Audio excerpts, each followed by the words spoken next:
મોટા સમાચાર bullet train પ્રોજેક્ટના જમીન વળતરનો મામલો પહોંચ્યો છે હાઈકોર્ટ. તંત્ર અને ખેડૂતો વચ્ચે કાનૂની જંગ.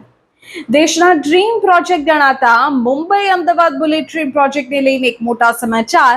આ પ્રોજેક્ટ માટે સંપાદિત કરાયેલી જમીનના વળતરનો મુદ્દો હવે ગુજરાત હાઈકોર્ટના ચોપડે ચડ્યો છે.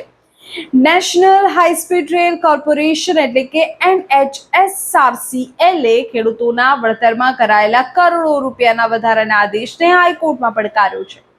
કોર્પોરેશનનો દાવો છે કે જો આ વળતરનો નિર્ણય યોગ્ય અને યથાવત રાખવામાં આવે તો સમગ્ર બુલેટ ટ્રેન પ્રોજેક્ટ પર આશરે 40,000 કરોડ રૂપિયાનો અધધ વધારાનો આર્થિક બોજ પડી શકે છે.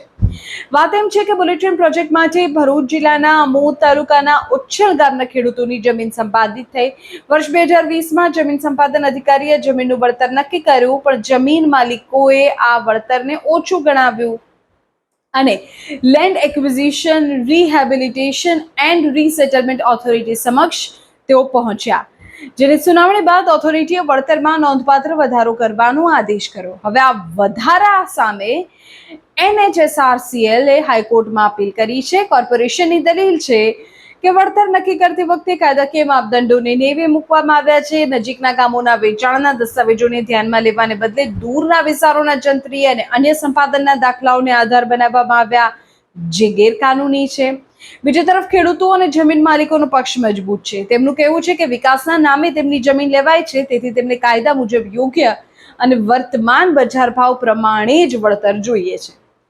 ગુજરાત હાઈકોર્ટે હાલ આ મામલે દાખલ થયેલી અપીલોને સ્વીકારી લીધી છે. જોકે કોર્ટે હજુ સુધી કોઈ અંતિમ ચુકાદો આપ્યો નથી. આ કેસનો ચુકાદો માત્ર ભરૂચ પૂરતો સીમિત નહીં રહે, પણ આખા બુલેટ ટ્રેન પ્રોજેક્ટના અન્ય જમીન સંપાદનના કેસ માટે પણ તે ગાઈડલાઈન સાબિત થશે. આ સમગ્ર હાઈ પ્રોફાઇલ કેસ પર આગામી 5મી ઓગસ્ટના રોજ હાઈકોર્ટમાં થશે વધુ સુનાવણી.